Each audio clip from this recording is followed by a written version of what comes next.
Dans cette vidéo, je vais te partager les 5 prises de conscience qui m'ont permis de briser ce cycle de frustration et de reprendre le contrôle contre cette mentalité de victime. Je te garantis que si tu regardes cette vidéo jusqu'au bout, tu ne verras plus les choses de la même manière.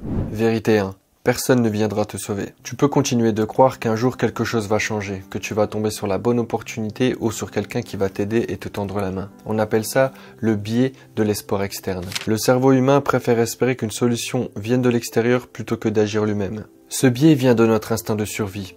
On cherche à minimiser le risque, l'inconfort et à conserver notre énergie. Alors on se raconte à nous-mêmes que quelqu'un va venir, qu'il suffit d'attendre le bon moment ou qu'une bonne opportunité va finir par se présenter. Mais tout ça c'est qu'une illusion, c'est un moyen de fuir. Tant que tu restes dans cette attente passive, tu bloques ton évolution active. Personne ne va débarquer pour te dire comment faire. Personne ne va venir te sortir de ta situation. Personne ne viendra te sauver. Et je sais que ça fait mal à entendre, mais sache que c'est aussi une très bonne nouvelle, parce que ça veut dire que tu n'as besoin de personne pour réussir, et que c'est toi qui as le contrôle à 100%. La seule chose dont tu as besoin, c'est que c'est toi qui décides maintenant. Moi aussi, j'ai attendu qu'on me valide, qu'on me voie et qu'on me dise « tu peux y arriver ».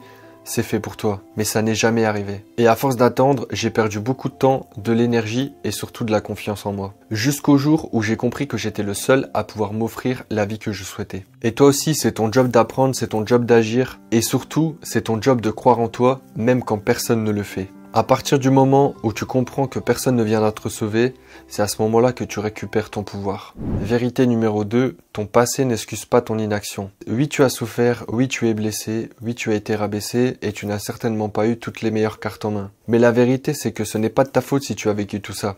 Mais c'est ta responsabilité de ne pas laisser ton passé te définir. Combien de fois je me suis dit « je suis comme ça à cause de ce qui m'est arrivé ». Je n'ai pas confiance à cause de mon enfance. Je n'avance pas parce qu'on ne me l'a jamais appris. Et c'était vrai, mais si on s'accroche à ces phrases, on reste bloqué dans une boucle infernale. Une boucle où tu es défini par ton passé au lieu de créer ton futur. Tes blessures n'ont pas à définir ton identité.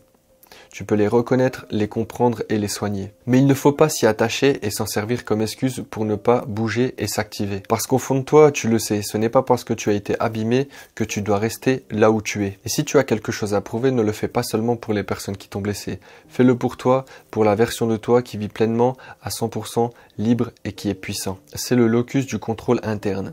Les personnes qui réussissent ne laissent pas leur passé définir ou contrôler leur futur. Elles prennent la responsabilité de leurs décisions et de leurs efforts et surtout de leur trajectoire. C'est un principe psychologique simple mais puissant. Plus tu as du pouvoir sur ta vie, plus tu agis de manière à la transformer. Et à l'inverse, si tu crois que tout dépend des autres ou des circonstances, tu deviens spectateur de ta propre vie. Vérité numéro 3, ce que tu tolères, tu l'encourages. Tu veux savoir pourquoi ta vie ne change pas vraiment malgré tous tes efforts, tes intentions et tes envies de recommencer à zéro? Parce que tu continues de tolérer des choses qui n'ont rien à faire dans la nouvelle vie que tu veux construire. Chaque fois que tu restes dans une relation toxique ou que tu scrolles 2 heures sur ton GSM alors que tu as dit que tu allais être discipliné et que tu continues de travailler dans un job qui te plaît pas, en fait tu envoies le message à toi-même que c'est ok, que cette situation tu la mérites et que c'est toi qui as choisi ça. Et c'est à ce moment-là que se crée une boucle invisible. Tu veux changer, mais tu continues de tolérer ce qui te détruit. Tu veux évoluer, mais tu continues de fermer les yeux sur ce qui te tire vers le bas. C'est une dissonance cognitive qu'on appelle la rationalisation défensive. Ton cerveau déteste les contradictions internes. Si tu dis vouloir quelque chose mais que tu fais l'inverse, tu crées une tension mentale inconfortable en toi. Et pour réduire cette tension mentale, ton cerveau va ajuster non pas tes actions, mais ton ambition. Il va te faire croire que c'est pas grave, que c'est pas le moment. Il va te sortir plein d'excuses pour te protéger. Et le résultat de tout ça, c'est que tu finis par te saboter toi-même en pensant juste être réaliste. Si tu veux une vie extraordinaire, arrête de valider et de tolérer une vie moyenne.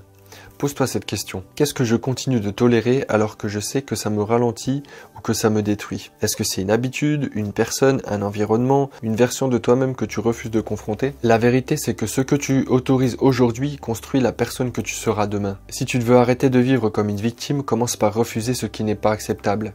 Même si ça fait peur, même si ça fait mal, parce que ce que tu tolères, tu l'encourages. La vérité 4, la vie ne te doit rien, mais tu peux tout construire. Tu crois peut-être que la vie va finir par te rendre ce qu'elle t'a pris, qu'un jour le destin va te donner ce que tu as toujours voulu, l'amour, la reconnaissance et la réussite. Mais la vérité, c'est que la vie ne te doit rien. Elle ne récompense pas la douleur, elle ne rend pas les injustices et elle ne récompense pas les personnes gentilles ou courageuses. Mais tu sais quoi, c'est une bonne nouvelle, parce que ça veut dire que tu n'as besoin de personne pour commencer à créer la vie que tu veux. Tu n'as besoin d'aucune autorisation de la part de l'univers pour commencer à vivre pleinement. Tu peux décider de bâtir maintenant sans la permission de personne. On appelle ça le biais de la victimisation méritoire. Notre cerveau cherche à donner du sens à notre souffrance. Il te fait croire que si tu endures assez, alors tu seras récompensé à la fin. Ce biais vient de l'enfance, car quand on était petit, quand on obéissait ou qu'on souffrait, à la fin on avait une récompense. Mais le problème, c'est que dans le monde adulte, ce mécanisme ne fonctionne plus. Et si tu ne le déconstruis pas, tu restes bloqué dans la frustration et dans l'amertume. Dire que tu mérites mieux, peut-être, mais tu ne l'auras pas en le méritant. Tu l'obtiendras en le construisant. Tu peux continuer de croire que le monde est injuste, ou tu peux devenir juste envers toi-même. Tu peux continuer de te plaindre que personne ne t'aide, ou tu peux devenir la personne qui agit. Chaque action, même petite, est une brique qui construit le mur de la vie que tu souhaites. Et plus tu construis, et plus tu te rends compte de la puissance que tu as entre tes mains. Pas celle qu'on te donne, celle que tu crées. Car tu n'es pas né pour rester le spectateur de ta vie. Tu es né pour créer la vie que tu souhaites. Tu en es l'architecte, l'ouvrier et le maître d'œuvre. Alors arrête de regarder autour de toi en attendant que les choses changent.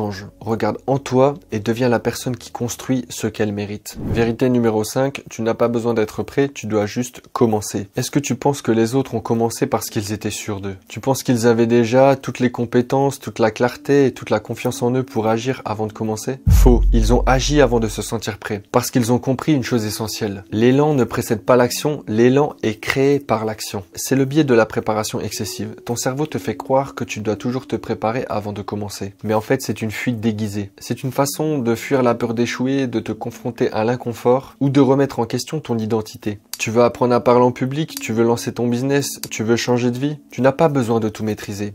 Tu as juste besoin de faire le premier pas, même bancal, même flou, même effrayé. Parce que c'est seulement en avançant que tu deviens compétent. C'est en te lançant que tu deviens confiant. C'est en agissant que tu gagnes en clarté. La question n'est pas suis-je prêt? La vraie question c'est suis-je prêt à me confronter à l'inconfort de grandir? Chaque fois que tu choisis d'attendre, tu renforces ton inertie.